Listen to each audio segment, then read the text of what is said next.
My name is Stacie Tchividjian. If you're new here and you don't know, I'm Tullian's wife. For those of you that may go, who is this chick up here talking?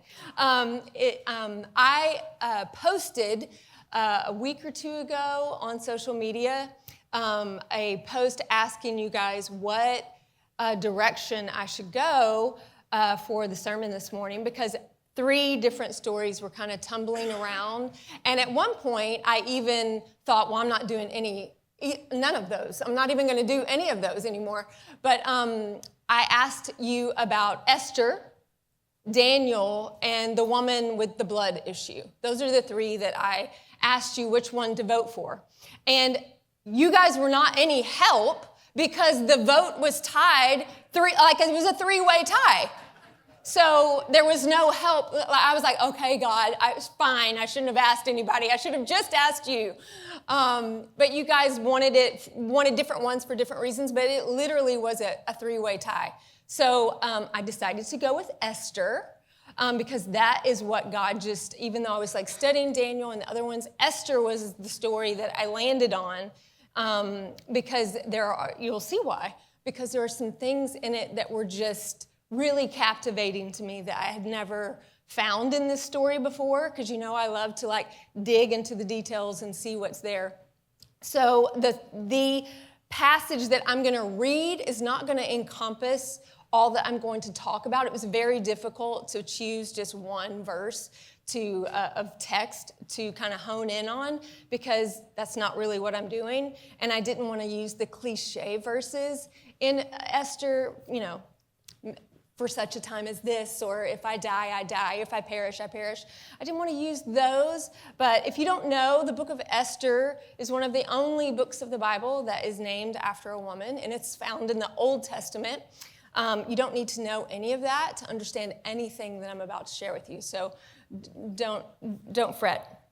So here's our text that I'm going to share. It's in Esther chapter 2, verses 8 through 11.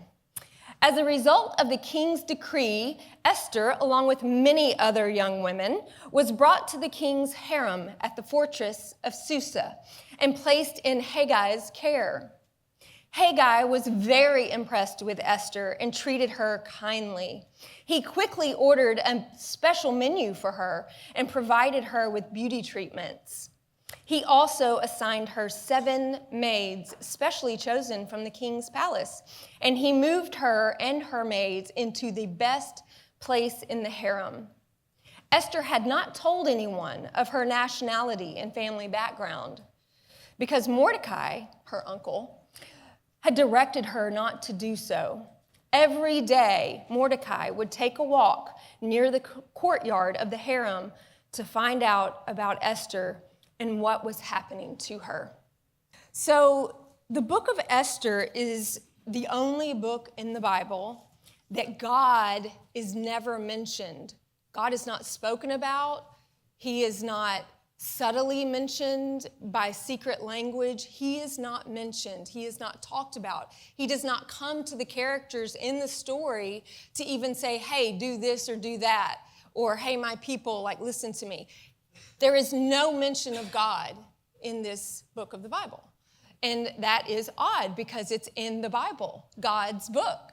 But that's also irony, right? And God is all about irony.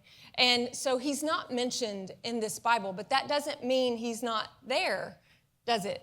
And so my goal in discovering whatever, God wanted to bring up to the surface was to find God in the text, to find God in this story, and to trace myself and to trace you in this story. It's always, who are we supposed to relate to in the context of the story, right? Who does God want us to identify with in the story? And because this is a female, Esther is a female, and this is about a female, Queen Esther, an orphaned Jewish girl who becomes a queen. Men, this is a story for you too. And you will see yourself not only in Mordecai, her adopted father, a cousin of her fathers, but you will find yourself in Esther because they both represent pieces of all of us all the time in our lives. Just as much as they represent themselves, they represent us also. So I hope that you can find yourself in this story like I did. Esther's story begins in exile. If you don't know, the Jewish people, God's people in the Old Testament, they are constantly imprisoned, enslaved. In this particular part of the Bible, they are in exile in Persia. And King Xerxes is the king. And he is like, you know how Texas is like, go big or go home? He, I think, was the first person that coined this phrase because he is a go big or go home person. King Xerxes had enveloped all of these other areas around him. His kingdom, his empire was just that. It was an empire. It was very powerful, the most powerful in the world. And he was constantly trying to overtake other kingdoms and empires that, cropped up anywhere around him. So he had a party for 6 months. A party for 6 months for the princes and the nobles and like all of the important people from other countries. He had a party for 6 months. Now, Miranda and Brenda and I, just last week, we spent about 3 or 4 days preparing for and decorating for a party for a client locally. And the party was from like 3 to 7 on Sunday. And by Sunday night, I was like a puddle and a mess until like Tuesday midday. A 6-month party that is as lavish as this man has thrown, food, wine, there are no limitations to these parties because they go into detail about what they have. Everybody has their individual gold chalice. Everybody is lavished with as much food and drink. And in fact, he says, like, have as much as you want. So this king is very generous. He is very extravagant, and that's the way he does things. After he has the 6-month party, at the end of that, he has a 7-day party, which doesn't even sound like anything now that we've said 6 months, but 7-day party, still a 7-day party for just like the common folk in the area, in Susa, the city, like in the actual where his empire, his main dwelling is. He has a 7-day party that the commoners, the peasants, that you and I could go to. And so people go to the party, and at the end of that party, he asks he has like a cabinet. He has like 7 people that are kind of his trusted people. And he asks them to go get his Queen Vashti. And they go and say, the king is asking for you to come. And she's like, no. We don't know why she says no. She has been lauded by feminists as like, good for her. No, I am not going. I'm not going to do it. Because what he wanted is for her to come parade herself in front of his male friends so he could show her off. Again, he's very lavish. In cultural times, like this is very much the norm. And so that's what he wanted to do. And she said no. Did she say no because she didn't want to be, objectified anymore? We don't know. Did she not want to go because she didn't feel good? Maybe. Did she not go? She was actually having a party for women on the other side of the palace. So maybe she was like, I'm busy. I'm having my own party over here. I can't do that right now. We don't know. It could have been from this end of the spectrum to this end of why she said no. All we know is that she said no. She refused. And his 7 cabinet members knew that she refused, which immediately made the king mad. Somebody told him no, God forbid, right? So he's angry about that. And in the big scheme of this story, Queen Vashti is unqueened. He says no, I'm not going to have a queen that doesn't say yes when I need her to say yes. And so his cabinet members, they come up with 2 great ideas. I mean, they are full of great ideas. And it always seems, if you read through the whole book of Esther, it seems like this king, this guy, Xerxes, isn't like the smartest, guy. He's not the brightest crayon in the box or the sharpest tool in the shed. He always, not that it's not a bad thing to have advisors, but I was like, he could have kept that Vashti thing private so that he wouldn't be like totally, publicly embarrassed. He could have been like, okay, she said no. Well, you know what? We're not going to talk about that, and we're going to unqueen her in private. He could have done something more, respectful and reverent to where it didn't even embarrass him. But he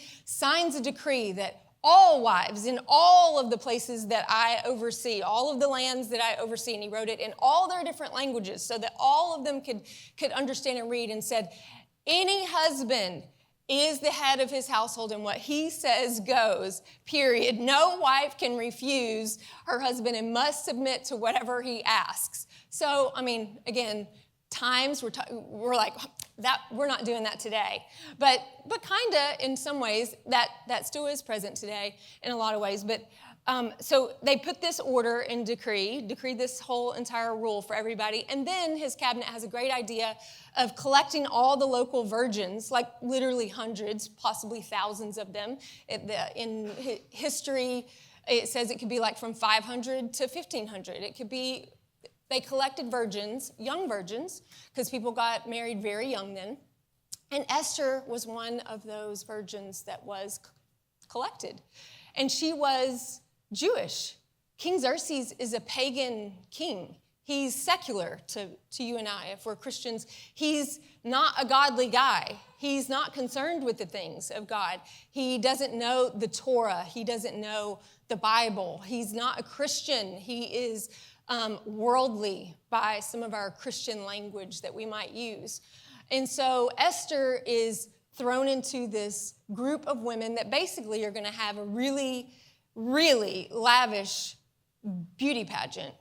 Like, think Miss America or Miss Universe on steroids. This is like the craziest like beauty pageant ever. Like, each virgin is given like oils and all this kind of stuff to like for an entire year before they actually get to see the king.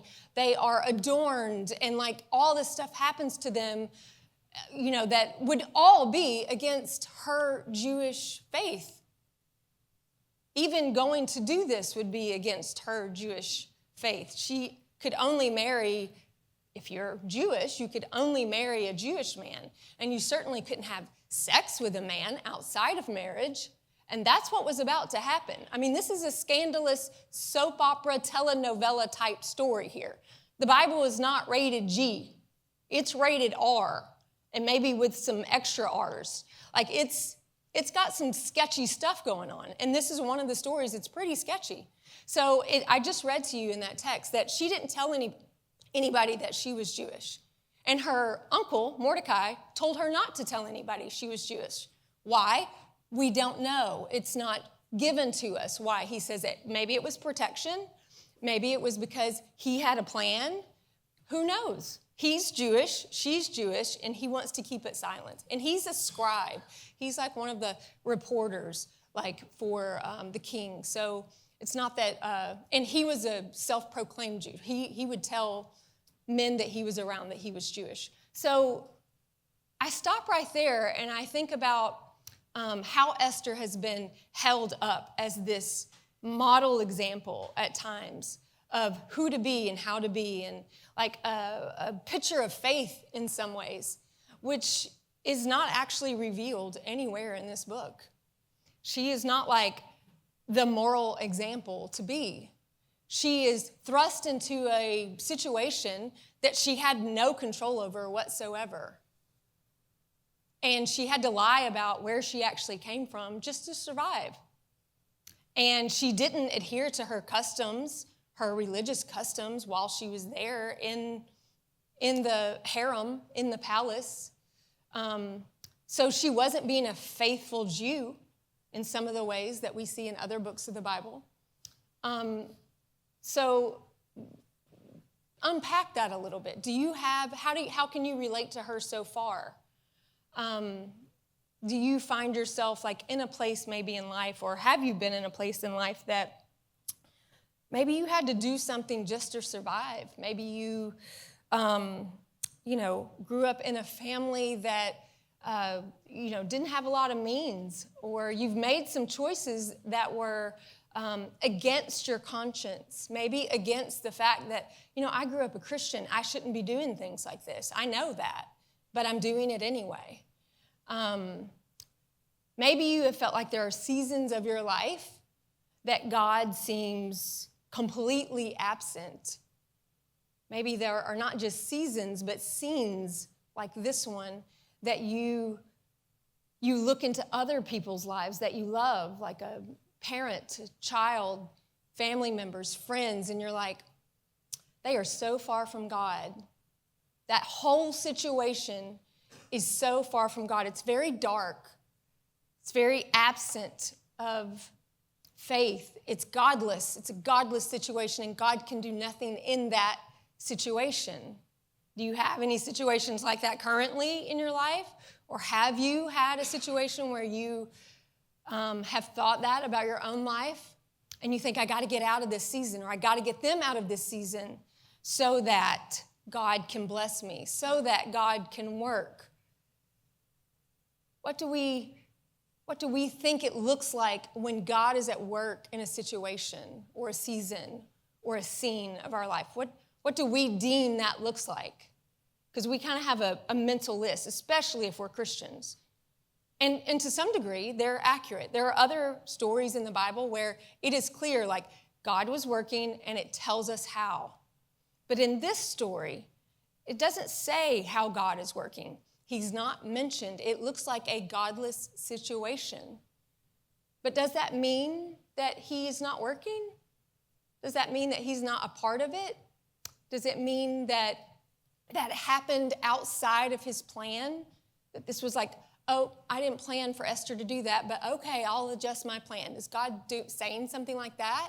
Do you think he's saying something like that about your life or what has happened to you? Like, I got to get back over here so I can get back on God's track, get back on the path, get back to what God would have me do, because those things look faithful and good and moral and ethical. And all those things are true. That's not untrue, that we can see God in those moments. But is he here? Is he here in this story with Esther? Is he here in her deceit, in her lying about, by omission, who she really is, by doing things that are against her customs, by compromising herself in every way? Is that faithful? No, it's not. She's not a picture of faith for us.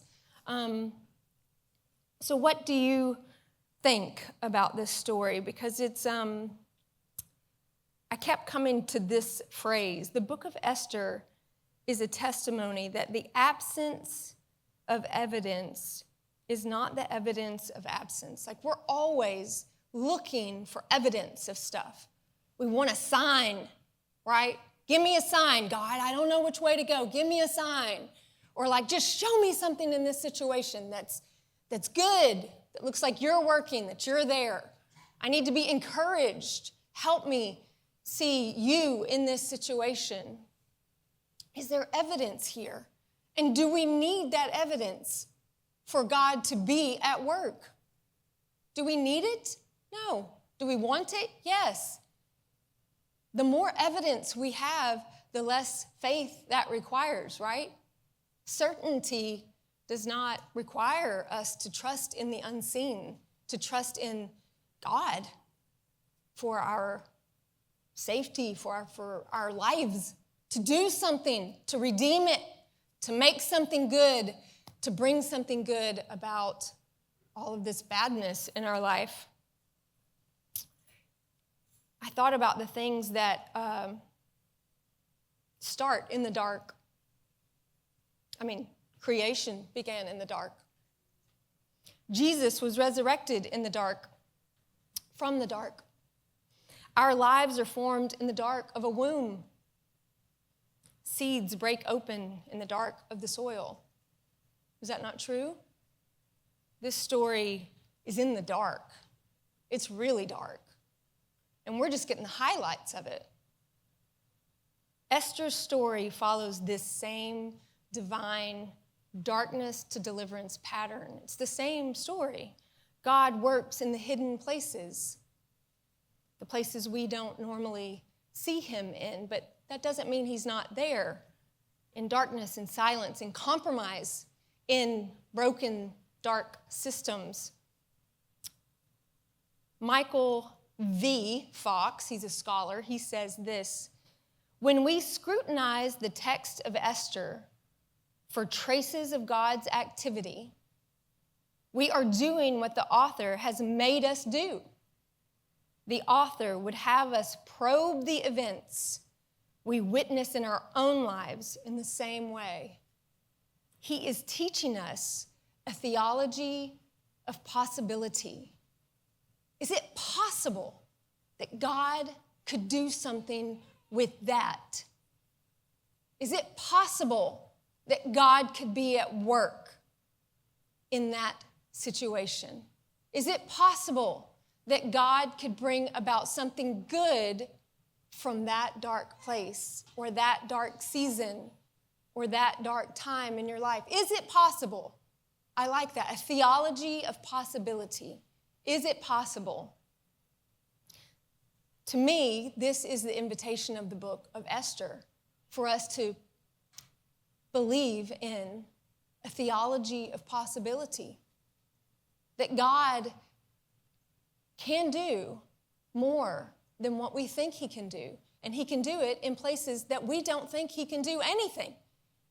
And that he can work with things we don't think he can work with. Is it possible that he can use dark things? Is it? To believe that God is still active even when we don't see him. Is that possible? It's difficult, I know that.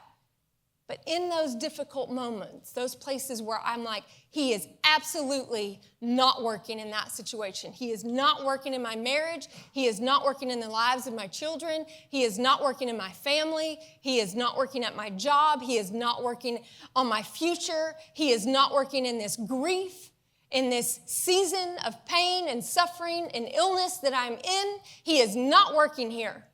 This is just a place of darkness and death and difficulty. I don't believe he's working here. Is it possible that maybe he is?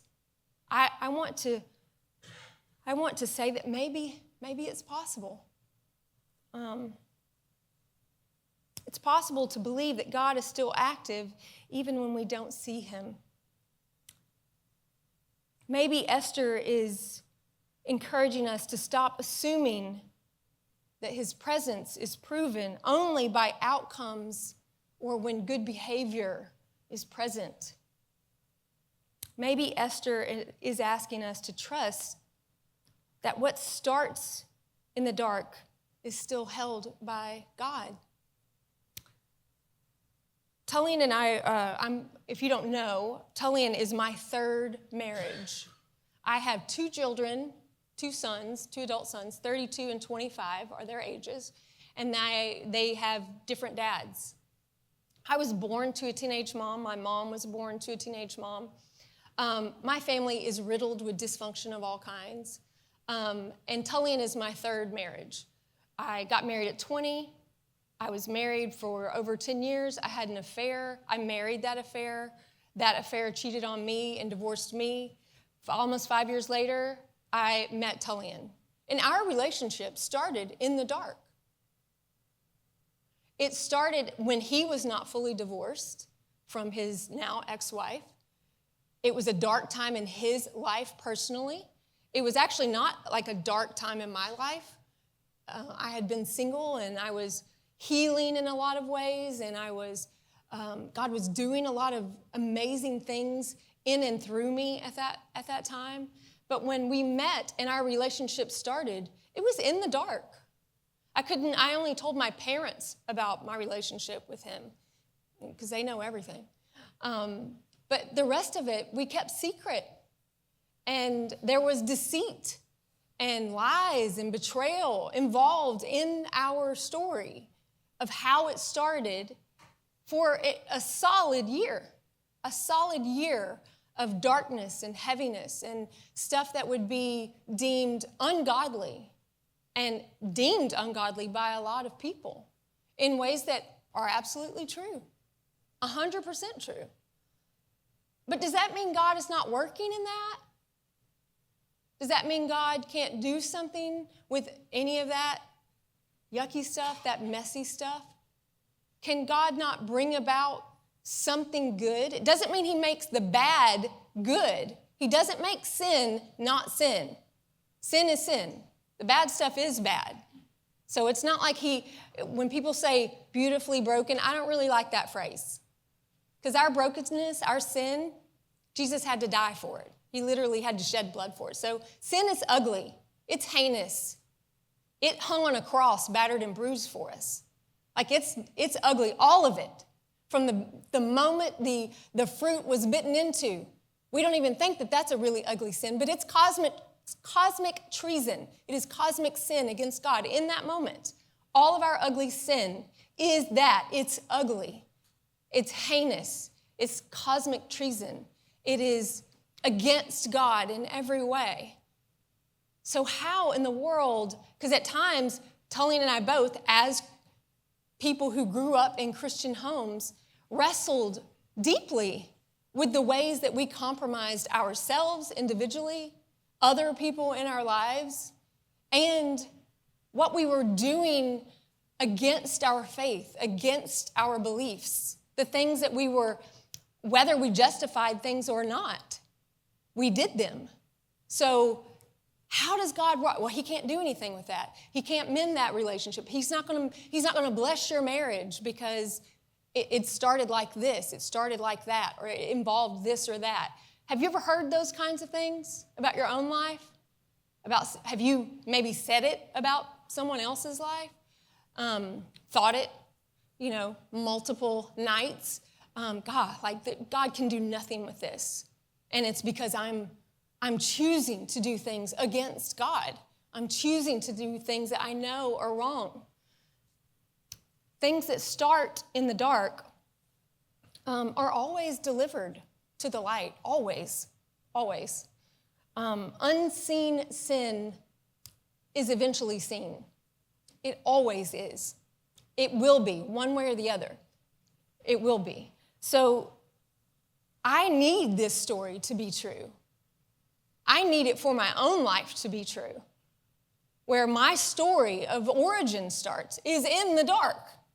I need some kind of redeeming story to encourage me, to say, God, you are using my story as part of the fabric of your entire redemption story. My story is just one little storyline in it. I don't have to make something big of my life. I don't have to have a big moment where I'm setting the captives free and saving the Jews, like he uses Esther to later in this story.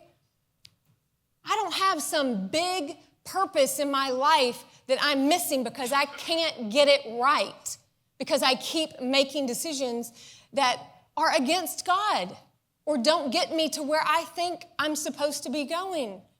The goal that I had for my life. Maybe you had dreams. I had dreams. I had lots of dreams. One day I want to be married. I want to have a college career. I want to have an adult professional career that was a certain thing, and I want to be married, and I want to stay married, and I want to have children. All of those things. I never want to be divorced. There are dreams that I had that included things I did not ever want to have as a part of my life. Did you have any of these? Did you have dreams? Did you have some goals that you hoped your life, like that would mean that God is in my life and God is helping me and God is blessing me if these things turn out the way I dream they will, I hope they will. That's normal. I think part of that is inspired by God, that he would make me want to be a mother or a wife or a friend or do certain things professionally. I think but they're not the ultimate goal. Those are just things and roles God has given me to do while we're here. And they're in service to him and his ultimate plan, his dream for you and for me and for his people, for his world. He has from the beginning promised that he would redeem his entire creation and his people us. The story of redemption is finished in one sense, but not ultimately. We're waiting on that, right? We're here waiting in this dark place, this broken, dark place, really like the palace of Susa. It's very worldly and broken and compromises us on every front as a person that is God's child, man or woman. We are compromised all the time. We are unfaithful even when we don't know it. We are less than perfect, which means we are sinful, period. It doesn't mean like today I'm like 90% good, so I'm only like 10% bad, only got like 10% darkness. This heart is wicked and deceitful above all. Who can understand it? Every day, all day. And anything good that comes out of me, glimpses of that, is God in action, is God at work in me. Because there is no one good but God. And that includes me and you and the best people that we can think of. The goodness of us, through us, is God showing himself to us in a dark world. That's what that is. It's not anything that we can take credit for or boast for ourselves, which is also in the Bible, right? So just because it looks godless, just because your life may look godless or a situation may look godless, doesn't mean God is absent. The broken systems, the pagan king, Xerxes, Esther hides her true heritage. She compromises and assimilates to a palace and a culture that she's not. She doesn't really act like a woman of faith that we may put up on a pedestal today, does she? And yet God is not absent. He doesn't wait for our faithfulness so that he can begin fulfilling his promises. If he did that, he'd still be waiting. And we know that. That's why he sent Jesus. He promised to redeem us all. Here's something that we forget. Right now, your life, the person you are, and were last night and might not want to tell anybody, or this morning before you got out of the car and you had that ugly argument, you are a living link in the chain of redemption, in God's story, in the overall. You are part of that. All of it, all the messy part included, is a part of it. I know that I would like to go, okay, here's like my whole life, and it's like a pie, like just a big round circle. And I would like, let's just take that part out, and this part out, and this part out. Okay, that's better. And then we can fix it back up. I like these parts, leave these parts. But that's not how it works, is it? God uses all of that. That's all a part of his plan. Even though we didn't plan it, he did. He knew that those would be parts of our lives. He knew that those components that we would rather take out, he was like, no. I decide that, and I'm going to use that. I'm there in that. I'm working in that. I work through that. That's what I do. I enter your darkness, and I work through it. That is what he has done.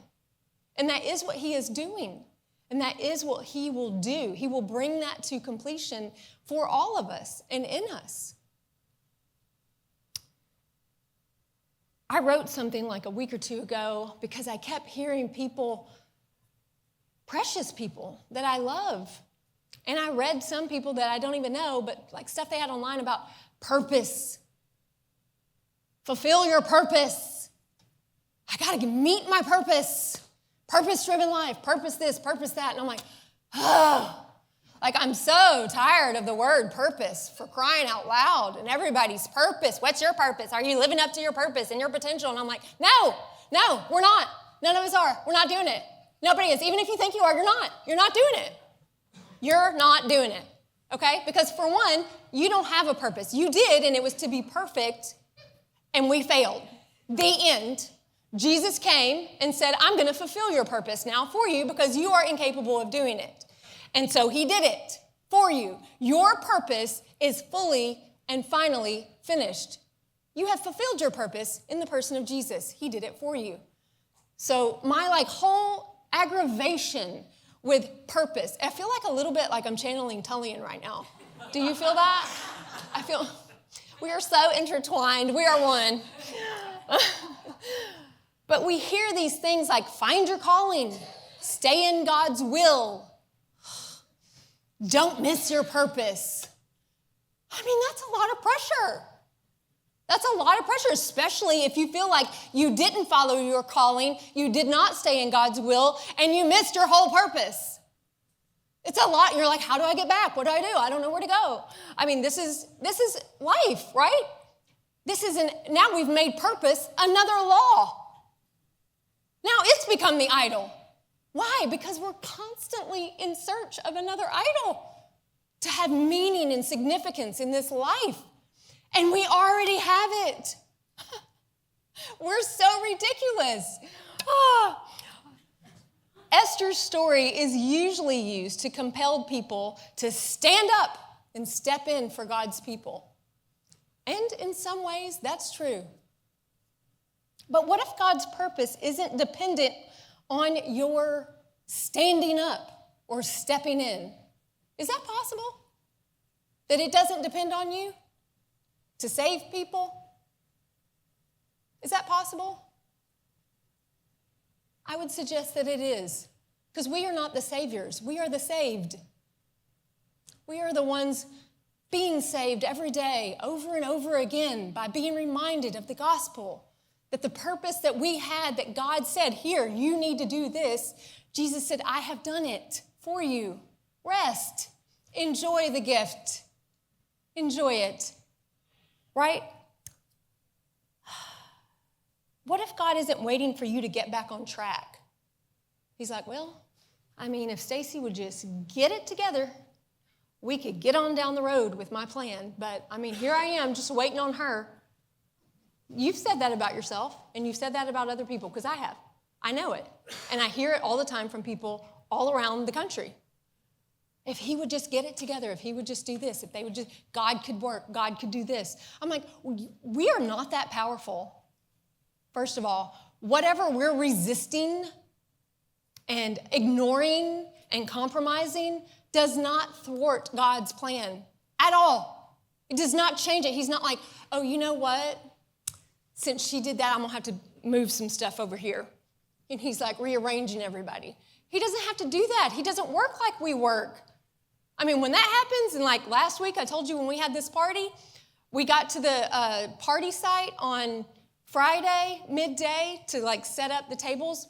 The tent in the yard was not put where it was supposed to be. It was supposed to be like this, but it was like this. And so we had to pivot, like we had to totally rearrange our plan because that did alter our plan. But we figured it out. But that's not true for God. You're not throwing a wrench in God's plan by your dark season, by your addiction, by your failure to do something or be something or achieve something. You are not messing up God's plan. You might be messing up your plan. You might be hurting yourselves and others. That's true. But you're not messing up his plan. We're just, quite frankly, not that strong. We don't have the power to do that. Right? But we have verbiage all around us. It says we are. It says we do. God doesn't need your life to look holy, to be holy. Your job, your marriage, your sleepless nights. Do you know that in this story, if you read it, it's not very long, it's just a few chapters long, so I encourage you to read it. In this story, the most pivotal point in this story is when the king has insomnia and someone comes into his room and reads some chronicles from the past, like what has happened. And in that moment, his insomnia is used to remind him of something Mordecai did to save his life and that he had not rewarded him yet. God used a secular pagan king's insomnia. I'm in menopause, so, I mean, he can use mine all he wants. I was up all night. I'm just kidding. He uses insomnia in this story. Hello? He used insomnia. You think he can't use your mess ups? You think he can't use that? He used insomnia of a person who doesn't even believe in him to bring about his plan. I was like, what? That's insane. God's awesome. It's very powerful, very, very, very powerful. So that job, your marriage, your insomnia, the relationships, plural, that you regret, that season and money you think you wasted, that child that is wondering, that stretch of time where you just could not pray and you were angry at God, none of it is wasted because God's redemption plan includes the mess. It includes it. So now I'm going to use the cliche verse from Esther 4, verses 14. It's her uncle Mordecai that says this to her. And who knows but that you have come to your royal position for such a time as this. You are a royal son or daughter of the king right now. If you are God's, you are royalty. You have been given the robe. You have been given the signet ring. You have shoes on your feet. The fatted calf, the party is ready for you. You are in that family forever. You cannot do anything to disqualify you from that identity. Nothing. There's nothing you can do. So who knows that you have come to your royal position for such a time as this? You may not be in the same situation. In fact, I know none of you are in the same situation Esther was in. But you are in the position that God put you in, that he has you in, that he ordained before the foundation of the world was formed. He knew that you would be right where you are. Right where you are for such a time as this. Right now, in your time. Whatever that is, that's every day for us in some way. Every day. Whether it's insomnia, menopause, things like this. We often read that verse that I just read as a call to courage. But maybe it's also a quiet whisper. Even though you didn't plan this, even though this feels far from holy, far from it, what if I am still using it to deliver freedom and redemption to you, to my people, to your brothers and sisters that I chose? What if I'm using that right now to deliver that freedom to someone? What if that's what's happening? Because everything begins in the dark. Everything. Even deliverance. God's plans are not threatened by our failures. His love is not shaken by our doubts. He made room for all of it. He knew what we would do, and he still calls us his. We have not forfeited our royal position. Esther's story doesn't end with a fairy tale. It points forward to Jesus. It's a type and shadow in many ways of what's to come when Jesus comes to rescue his people. When he's actually here in person, dirt under his fingernails and under his feet. He's our great intercessor. He's our Esther. The one who didn't just risk his life as she did, but he gave it. The one who stood before the throne of the real king on behalf of a broken, enslaved people. And because of him, nothing and no one can stop God's plan of redemption. It truly is finished. But that's not just the end of his story. It's the secure ending for ours. That's what that is. In Revelation chapter 21, it says this. Then I saw a new heaven and a new earth. For the first heaven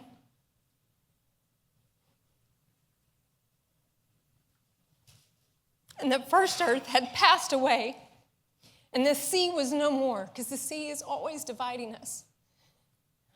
And I saw the holy city, New Jerusalem, coming down out of heaven from God, prepared as a bride, adorned for her husband. And I heard a loud voice from the throne saying, "Behold, the dwelling place of God is with man. He will dwell with them, and they will be his people. And God himself will be with them as their God. He will wipe away every tear from their eyes, and death shall be no more. Neither shall there be mourning, nor crying, nor pain anymore.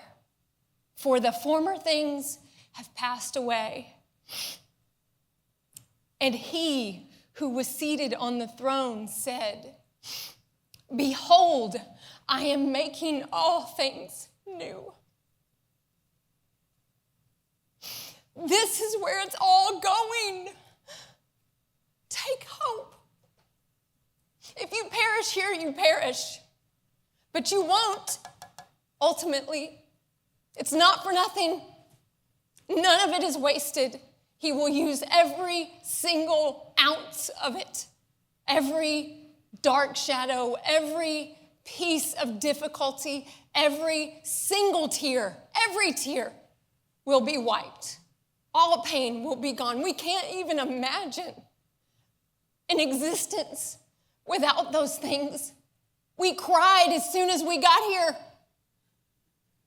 We've been crying ever since. This is where it's all going, to a place where there's no more pain and no more tears, no more darkness, no more situations where it seems like God is absent and unheard and not speaking, but where he is and we are in him and we absolutely live happily ever after, for real, a real fairy tale, something real. The confusion will lift, all the sorrow will cease, the cracks in our stories will be sealed. The darkness is not the end. Deliverance always begins in the dark, and in Christ, the story ends in light. It is finished, my friends. Let us pray.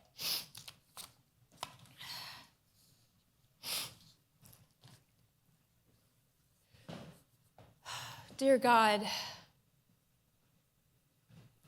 you have given us each such unique stories in detail. It is always a privilege and an honor to hear how incredibly creative you are with what happens in our lives. God, even though we may not see you or hear you or feel you or think that you are in a situation or a scene or a season of our life, God, remind us that we are blind to some of those things, that we are sometimes ignorant to the work that you are doing, that we don't see it, that honestly you don't even want us to see it all the time because it builds our faith in those seasons. To believe the things that we can't see, God, that is faith. God, I pray today that you would remind us that you are there, even though it doesn't feel like you are, it doesn't sound like you are, it doesn't look like you are. You are at work. We can bank on that. Just because we feel or we think something doesn't negate the truth that you are working in all of your creation, all of the time, to redeem it all. That we are all a part of your grander redemption story. This is not a story about me or us as individuals. This is a story that you created, and we all get to participate in it. It is a bigger, much bigger story. God, help us to zoom out from our lives and see the bigger picture, to see that there's something bigger going on, that there's something more going on. God, help us to see you, to find you, to trace you, even when evidence of you is absent. God, that does not mean that you are not there. Remind us that you are with us and for us, and you will use all of it to your end in your redemption story. We thank you for this. And it's in your precious redeeming Son's name that has done the work to redeem us all that we pray and thank you. It's Jesus that we thank. Amen.